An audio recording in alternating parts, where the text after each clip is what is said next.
Let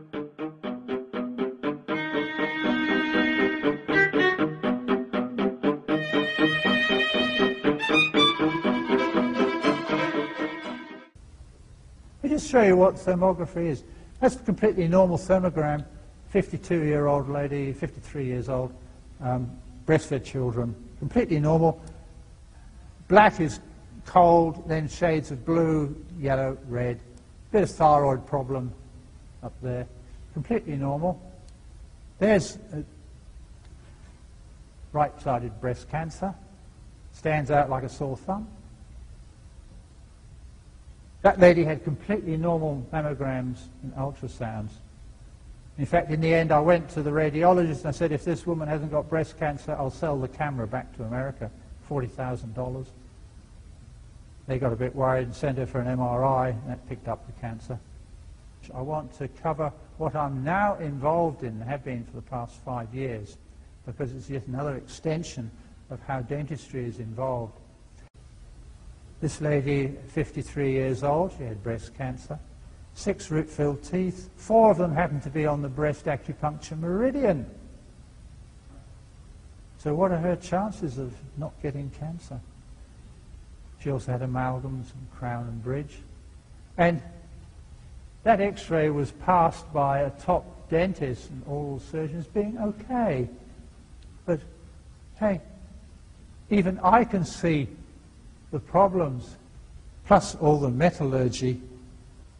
Here's another one, breast cancer, 4 root-filled teeth, 13 amalgams and 3 crowns. Huge problem.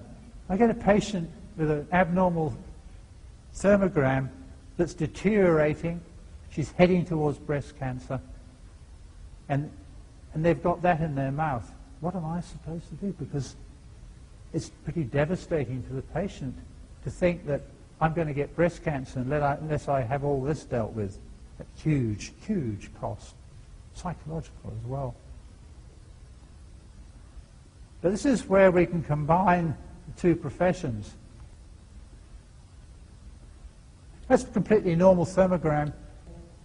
She happened to be one of my staff. All my staff are female for some reason. And when I got the camera, everybody had thermograms done. 2 years later, I suggested we ought to do them again, and we got a nasty surprise in this nurse. She had a very nasty-looking right breast, which was typical, in fact, of a DCIS, a disseminated ductal carcinoma. The nipple temperature had gone right up to over 1 degree, 1.3.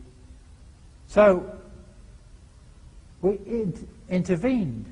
We instigated measures which consisted of removal of the root-filled tooth, happened to be on breast meridian as well.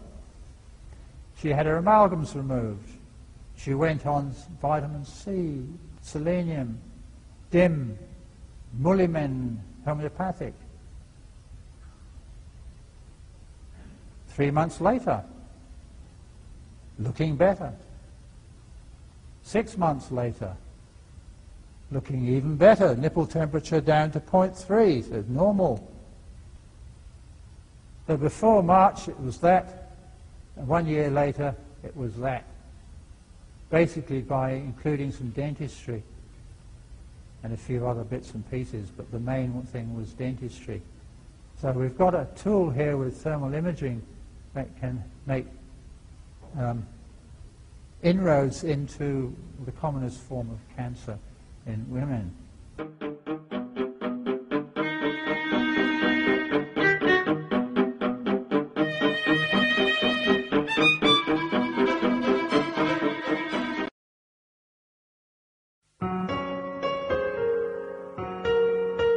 I began to become aware of research regarding the toxicity associated with a root canal tooth probably 8 or 9 years ago. Some very good research was coming from the University of Kentucky by a very well-known biochemist regarding the toxicity associated with root canal teeth. I could hardly believe that when I began to read it, and then quite frankly, I went to see that biochemist and see the research, and I became convinced that root canal teeth, a dead tooth, truly has a toxicity associated with it that I think can so influence our systemic health that I could no longer do a root canal in good conscience.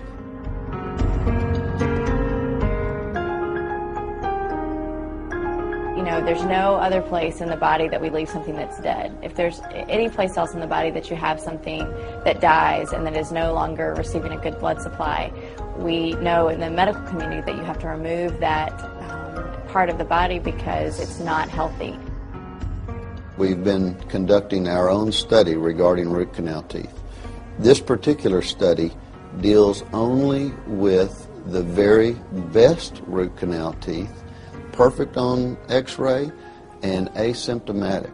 In excess of 98% have tested severely to extremely toxic. So we're talking about teeth that have toxicities, quite frankly, that make toxins like botulism toxin, tetanus toxin. Those toxins look pale in comparison with the toxins associated with root canal teeth.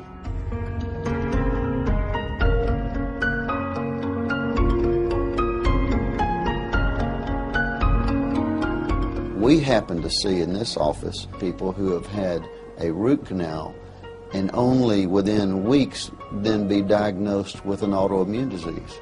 And there's nothing else that they can point to. So they begin to think, could it possibly have been the root canal?